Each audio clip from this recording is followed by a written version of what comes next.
The first thing Milo Duchamp ever said to me was not hello, not welcome aboard, not any version of the standard platform orientation speech I'd sat through for times. In 2 years of Gulf of Mexico contract work. It was. You read the incident report from platform Vermilion 14. Not a question. A statement. He was standing at the aft muster station on deck 3, holding a clipboard with my medical certification paperwork, and he was looking at me with the specific attention of someone who had just identified something they hadn't expected. Yes, I said. Why? Because I read every incident report from every platform I'm assigned to before I arrive. I set my gear bag down. Vermilion 14 had a diver decompression event 18 months ago. The platform medic missed the early onset indicators. I wanted to know what they missed and why. He looked at me for a moment. Dark eyes, the focused stillness of someone who processed before he spoke. A slight tension in his jaw that I would later understand meant he was revising something. He'd already decided. What did they miss? He said. Joint pain in the left shoulder reported as gear strain, I said. It wasn't gear strain. He put the clipboard down on the muster station railing. I wrote that incident report. He said. Platform Meridian sat 43 miles off the Louisiana coast in the Gulf of Mexico, in water that was warm and green at the surface and dark and cold below the thermocline, where the subsea infrastructure lived, the pipelines and risers and wellheads that connected what was under the seafloor to what was above the water, the architecture of extraction that had been built and maintained and occasionally broken out here. For 70 years, Milo Duchamp had been the safety officer on Meridian for 3 years. Before that, 2 years on a platform off the Texas coast. And before that, he told me this on the 3rd day. Briefly, the way people mention things they've put to rest, a near miss on a platform in the North Sea that had recalibrated everything. He thought he understood about the gap between a safety protocol and a safe outcome. He had rebuilt his entire assessment methodology after that. From the hazard identification forms up. I had been a dive medic for 2 years. I understood rebuilding from the ground up. My job on Meridian was the medical support for the dive operations team, for commercial divers running inspection and maintenance work on the subsea infrastructure, working at depths between 18 and 48 meters on a rotation that required precise decompression management, daily health monitoring, and the specific vigilance of someone who knew that the bends didn't always announce themselves loudly. Milo's job was everything above the water line. Mine was everything that came back up from below it. On paper, our work overlapped at the dive control station and nowhere else. In practice, I learned within 48 hours that Milo Duchamp read dive operation logs the way I read incident reports, completely. Specifically, looking for the thing that wasn't in the standard fields. Your pre-dive assessment form, he said. On day 2, setting it on the medical station counter without preamble. The column for ambient pressure acclimation, you added a sub-field. The standard form doesn't capture 24-hour pressure history, I said. It captures same day. For multi-day rotation divers, 24 hours isn't enough context. I know, he said. I've been trying to get that sub-field added to the platform standard for 8 months. He looked at me. You just added it. It's my form. It should be the platform form. He picked it up again. I'm going to propose it to ops management. He did, that afternoon. It was approved by the following morning, which I later learned was faster than anything had ever moved through Meridian's ops management process, and which Milo declined to take credit for, saying only that the proposal had been complete and well documented, and the approval was the logical outcome. The dive team lead, a woman named Bourgeois who had 20 years in Gulf operations and an opinion about everything, watched this exchange from across the dive control room and said nothing, which I also came to understand was her way of noting something. The rupture happened on day 11. It was a subsea pipeline, 18 meters below the platform on the eastern face, a stress fracture in a weld joint that the inspection schedule had flagged for assessment. In the current dive rotation, the assessment was in progress. Diver 2, a man named Curtis, who had been doing this for 8 years and moved through subsea work with the easy competence of someone for whom pressure and dark were simply conditions, was at the weld joint when the fracture propagated. Not catastrophically. Not a blowout. A rapid pressure differential event, the pipeline pressure equalizing through the fracture, sending a pressure wave through the water column that hit Curtis at close range and sent him tumbling 6 meters off his work position before his umbilical caught. His umbilical caught. He was attached. He was not lost. But a diver who has taken a pressure wave at close range at 18 meters is a diver who needs to come up carefully on a controlled ascent, with someone watching every vital indicator, and a diver who has taken a pressure wave at close range at 18 meters may also be a diver who is showing the first signs of barotrauma, which can look like nothing for 20 minutes and then look like a great deal. The dive control alarm went at 11:23 a.m. I was at the medical station. I had Curtis's baseline vitals memorized. I kept all for divers' baselines memorized because the form captured them, but my brain was faster than the form when something was happening. I was at dive control in 45 seconds. Milo was already there. Curtis took a pressure wave at the weld joint, he said, not looking up from the dive control panel. He's conscious, responsive, umbilical intact. I'm initiating controlled ascent protocol. Decompression stop at 9 meters. Standard hold. How long was his exposure at depth? 41 minutes at 18 meters. He looked up at me then. Your call on the decompression table. It was entirely my call. The dive medic made the decompression decisions, and the safety officer enforced them. And the system worked because those two things stayed in their lanes. Milo Duchamp understood lanes. He was in his. He was telling me the information I needed and waiting for my decision. Extended hold at 9 meters, I said. 12 minutes instead of standard 8. And I want a continuous voice check every 60 seconds. Copy. He was already on the dive comms. Curtis, this is surface. We're holding you at 9 for 12 minutes. Talk to me every 60 seconds on the clock. Curtis's voice came back through the comms, slightly strained, controlled. The voice of a man managing his situation. Copy, surface.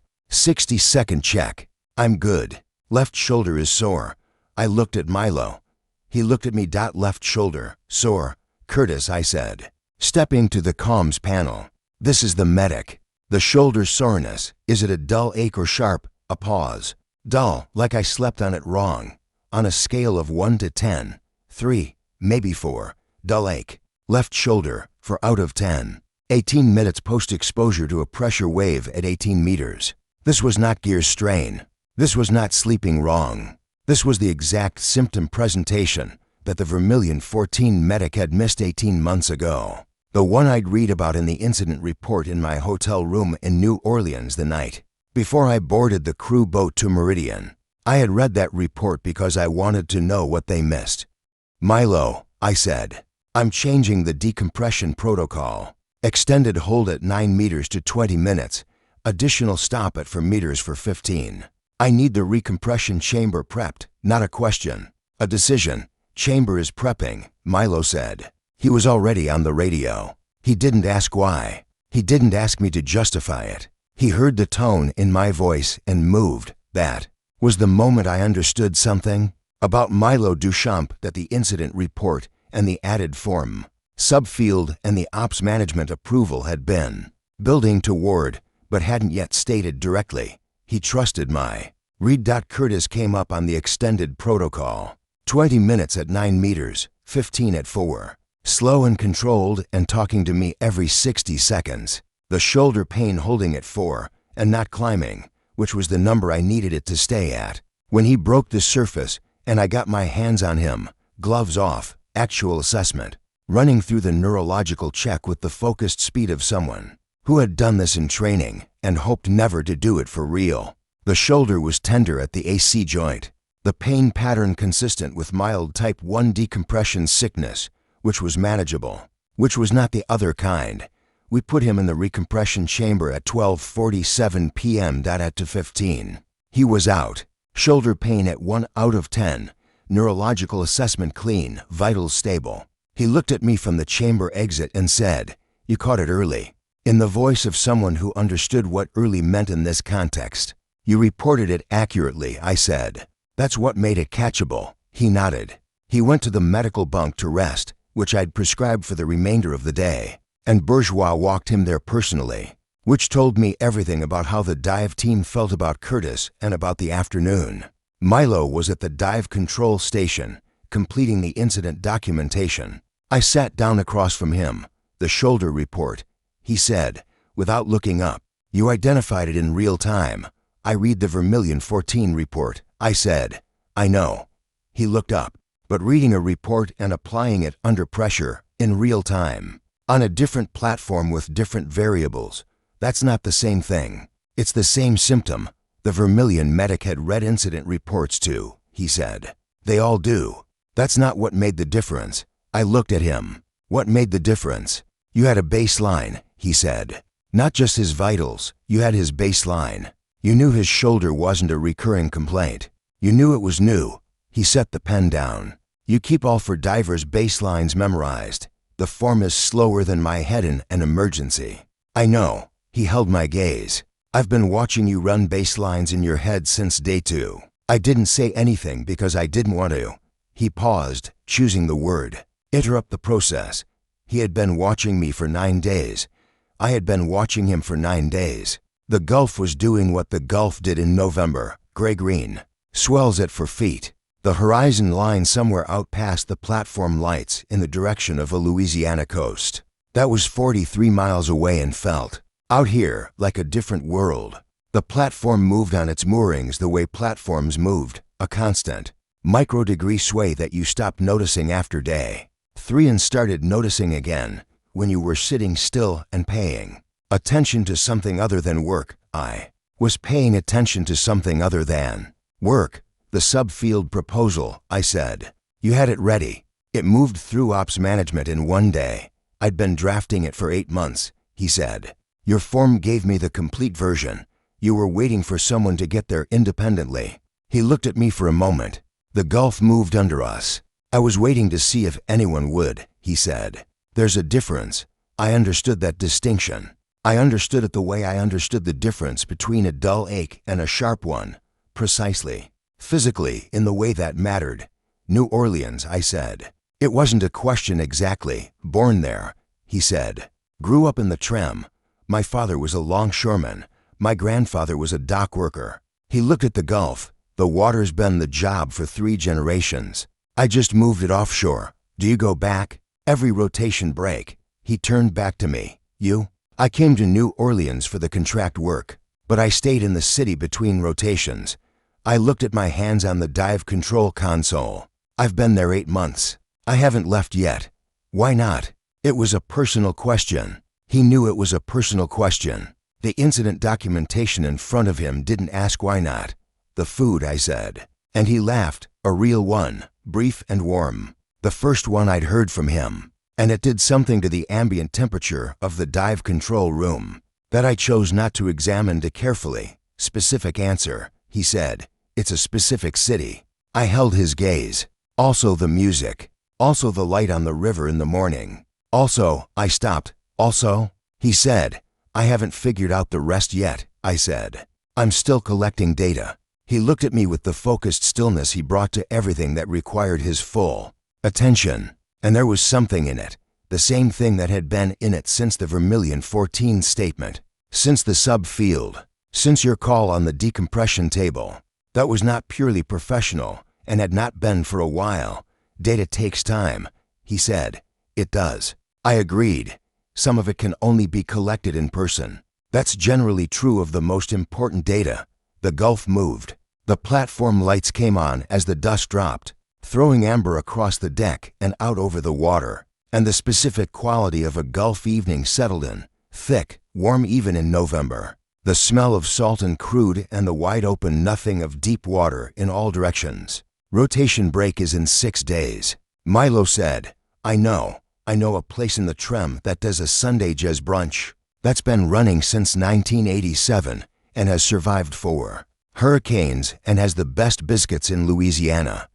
He said it with the same quiet directness he brought to everything. I've been going since I was a child.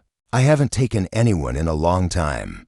I looked at him, at the platform lights on his face and the Gulf behind him, and the documentation he'd been completing with the same care he brought to every safety protocol. Every hazard form, every subfield that should have existed for 8 months. 6 days, I said. 6 days, he said. Asterisk, he found me at the aft muster station on deck 3 that evening. The same place we'd met.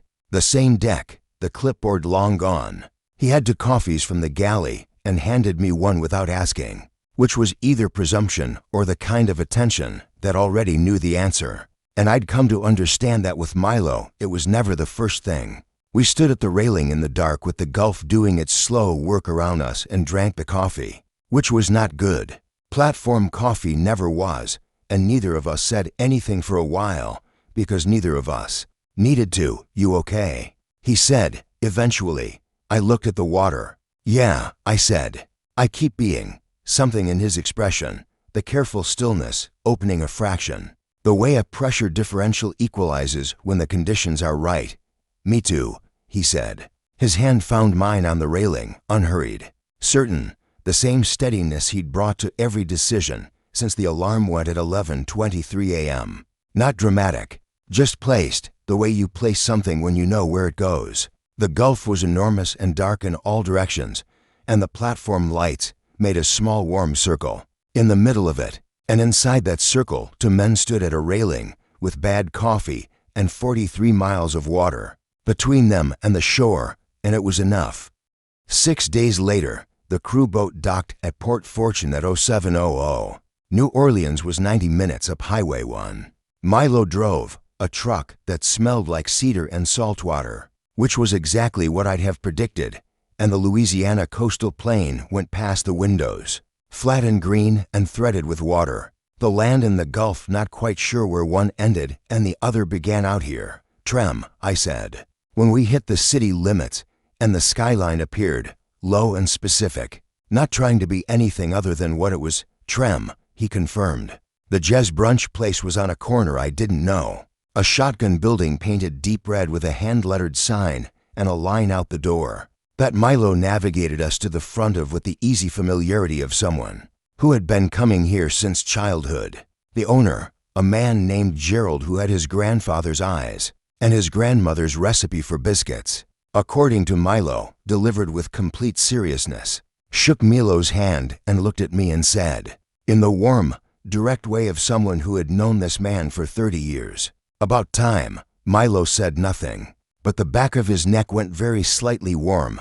We ate for 2 hours. The music was live. A quartet in the corner working through a set that moved between things I recognized and things I didn't. All of it threaded with the specific quality that New Orleans music had, which was that it sounded like it had been there longer than the room it was in. The biscuits were, as advertised, the best in Louisiana. Gerald said about time, I said. After a while, Milo was working on his second biscuit. Gerald has opinions. About what? About the fact that I've been coming here alone for 3 years.